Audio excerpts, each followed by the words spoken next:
Hey guys, it's Wahima, but just call me Wah. Melanated! Welcome to another episode of my recap of The Bachelorette. This is episode 4. Okay, so let's jump right into this. So where we left off last episode, there was no rose ceremony because Becca was very upset that Clay had left. Clay had to leave because he broke his wrist.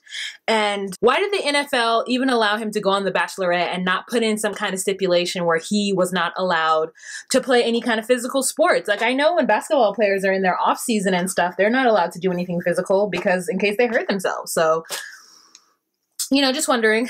So producers gave Becca some gold shorts to give to Jordan because she said that it would fit his personality. And so she did. He was really excited about the gold shorts. He felt like it took him and her relationship to the next level because she got him a gift.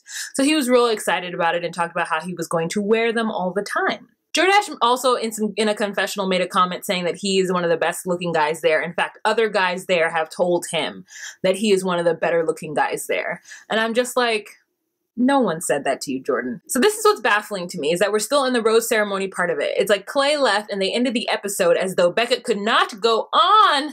Clay was leaving and she didn't know what to do.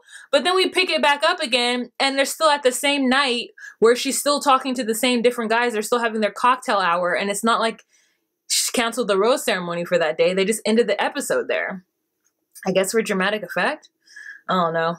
She gave Jordan those gold shorts and then she had a one-on-one or like a little conversation with Blake and they were like sitting in the bunk beds or something, like head on shoulders, like talking in low tones about, you know, the future. And Blake's like, how many kids do you want? And Becca's like, I don't know. What a good question. 3 kids? Yeah, that's good. And she like cuddles into him.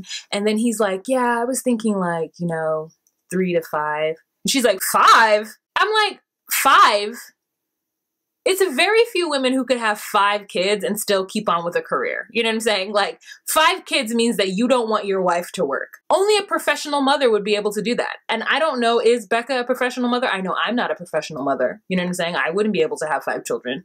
Like, I mean, I'd be able to physically have them, you know, but like, I don't know that I'd be able to take care of them and give them love. I'd be like, no, no. This is you. It's too many of you guys.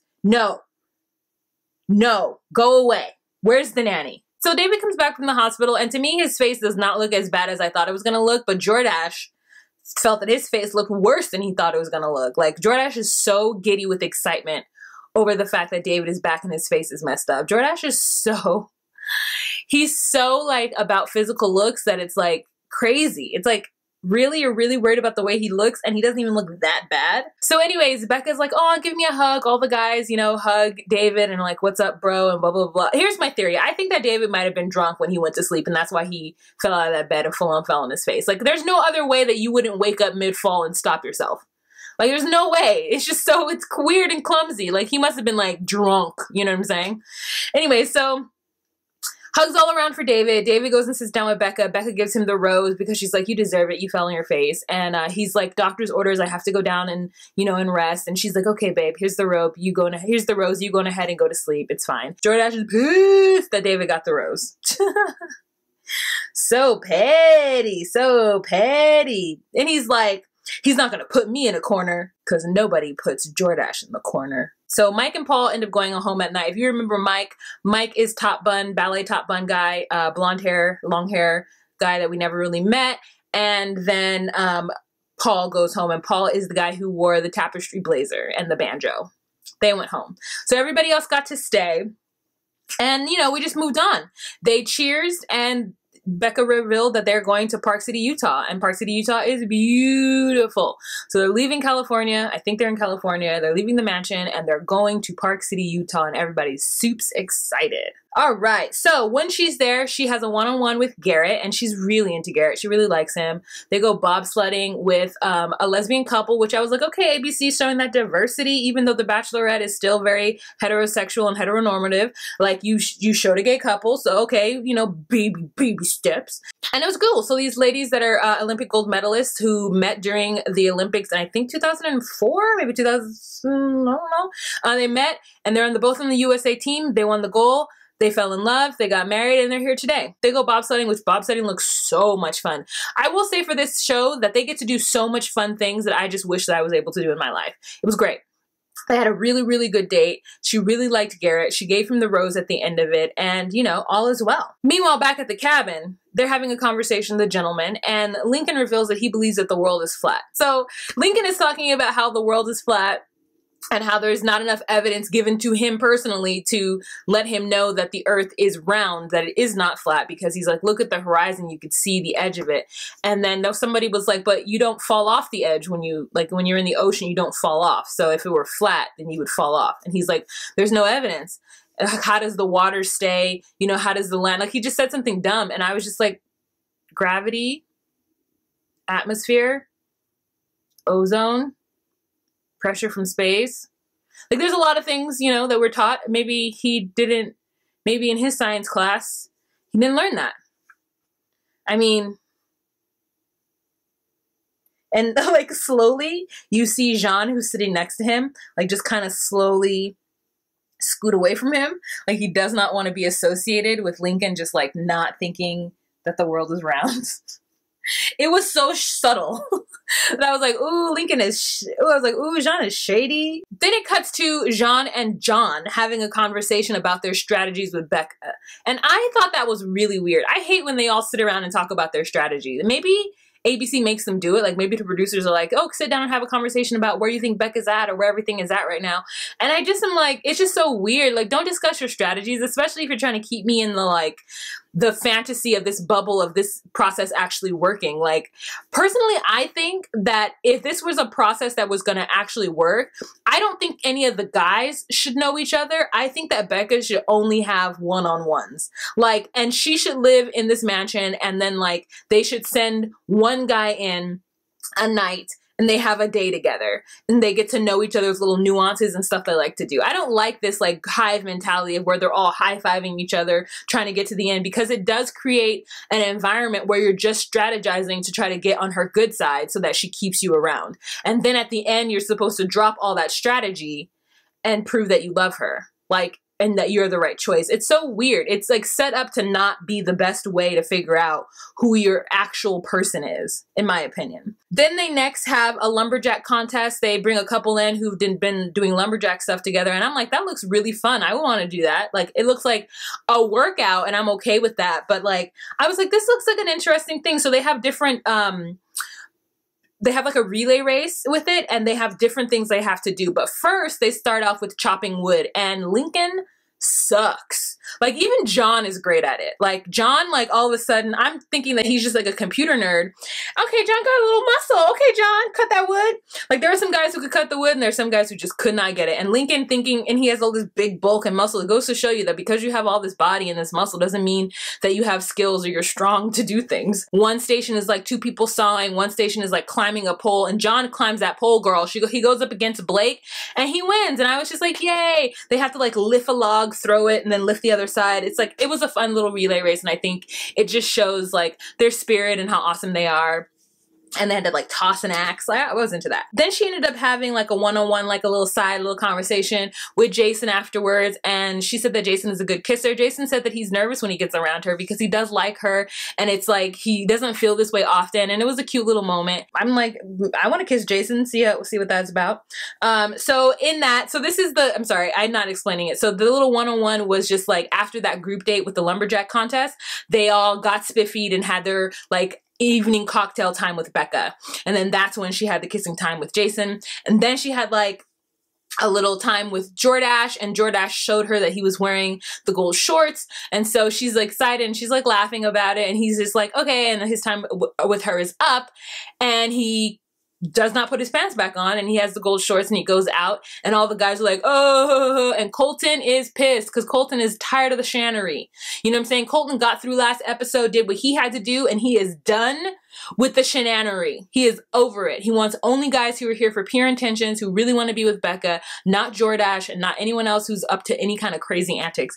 And he tells Jordache that. He calls Jordache something, and I don't know what he's called him because it got bleeped out, but Jordache is very pissed about it because he pulled him aside and he was like, look, bro, I'm tired of your antics. Like, you're not here for the right reasons. Tone it down. You're painting a target on your back. Like, you're getting on everyone's nerves. And Jordache is like, I'm really tired of people coming up to me. I'm tired of people saying stuff to me, and don't call me a blink, because if you call me a blink, that's not showing some respect and like all this stuff. You know, Jordache is just like on the offensive all the time. Everybody is pissed at him. And I don't know what it is that Colton called him that's so offensive. I hope it wasn't anything weird or homophobic. So then she has a little one-on-one like with Jean, and Jean, I guess, this whole time has been holding onto this bottle of cologne that he called Becca Blanc because that's his last name. And he's like, I wanted to give you this perfume because, you know, with my last name on it, because we're going to end up being married, you know, blah, blah, blah, to foreshadow the future, X, Y, and Z. And Becca's just like, bruh, we are not there yet. Like, I'm happy that you're feeling this way, but I'm not there yet. I think the fact that Jean put his last name on there just like really made it like, it fast forwarded the whole process. Like, she was feeling Jean, like she really liked his cool energy. And I think him giving this gift to her so early on, like before they're even like in another country, was just a little too much for her, because she's like, we're getting there, but we're not there yet. And he is like, he realizes that his strategy didn't work. And so this is what it is. He thought for whatever reason that he was getting kind of like pushed behind. Maybe she wasn't giving him all the affirmation on the daily that he needed. And so he figured the attention was no longer on him. He hadn't gotten a rose for like 2 episodes. So he was feeling some kind of way and feeling worried that he was going to get kicked out of the competition. And so he like pulls out this trump card and throws it on the table. He pulls out that big joker, throws it on the table, and it is not received well by Becca. And she was like, I think that you're feeling a little bit more than I'm feeling, so I don't want to waste your time. I'm going to go on ahead and walk you out. And she cut him. And I was just like, whoa. I mean, I thought it was a good move, even though she didn't know that he was making like a strategy move.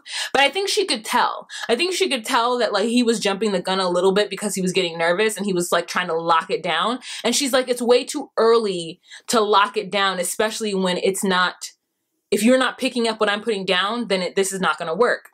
She's right. And as she's walking him out, he's like, wait, because he doesn't want to lose. He doesn't want to get kicked out. He's like, I'm sorry if I moved too fast. I didn't mean it.